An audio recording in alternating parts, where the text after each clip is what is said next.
We know that Nigel Farage is one for political drama, and my goodness, did he pull it off yesterday. What does this mean, though, for the Prime Minister, Rishi Sunak? Yeah, as soon as Nigel Farage tweeted yesterday that he had an emergency announcement to make, there was a whiff of not just despondency but despair around the Conservative Party. He announced later on that he's going to stand in Clacton.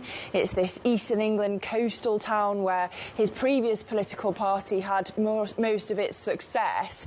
And it's not as if we're imagining Prime Minister Nigel Farage, but the effect it's going to have on Rishi Sunak is it's likely to suck him to the right of the political spectrum. Now, we've already seen this happening, him trying to fend off the threat from reform. We've talked about it. It's why they've had policy announcements like a return to national service, this tax guarantee for pensioners, but that effect's likely to be even stronger, and it leaves the centre ground for Keir Starmer, the opposition Labour leader, to fight on. We had some more polling data yesterday, just before this announcement from Farage. YouGov modelling showing that Labour's headed for a historic majority, bigger than Tony Blair's landslide in 1997, the worst defeat for the Conservatives since 1906. So you remember that song that was playing in Downing Street, "Things Can Only Get Better," when the election was announced? It really seems like things have only got worse for the Prime Minister. And of course the Conservatives would say that the only poll that matters is the poll that takes place, of course, on July the 4th, as they continue to unveil their measures that they say will benefit the UK. That would be the argument from the Conservative Party. When it comes to there's a debate, there's a television debate tonight. So it's the Prime Minister against Keir Starmer, the leadership debate. How important is this, and what should we be expecting? How significant? Could it move the dial at all?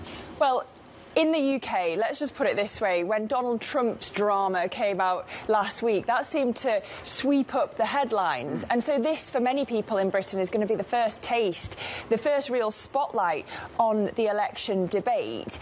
You mentioned the charisma of Nigel Farage. Neither Sunak nor Starmer is really known for being an orator. So it'd be really interesting to see whether either of them can grab this moment today. In terms of approach, while Sunak's trying to fend off the right flank, Starmer, as I say, is going to focus on the centre. He really wants to prove that he is not his predecessor, Jeremy Corbyn, on either national security or economics.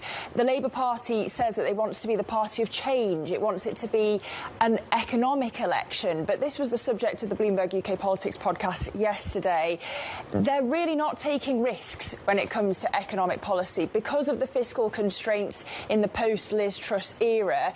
Despite having this poll lead, they aren't offering to raise any of the main levers of tax. And so our economists at Bloomberg Economics are asking how much difference will it actually make to growth. The Institute for Fiscal Studies has said you can't just hope and pray for growth. And I thought it was really interesting this morning that our economists' analysis says it might not make much difference if whoever is elected in terms of growth on July the 5th.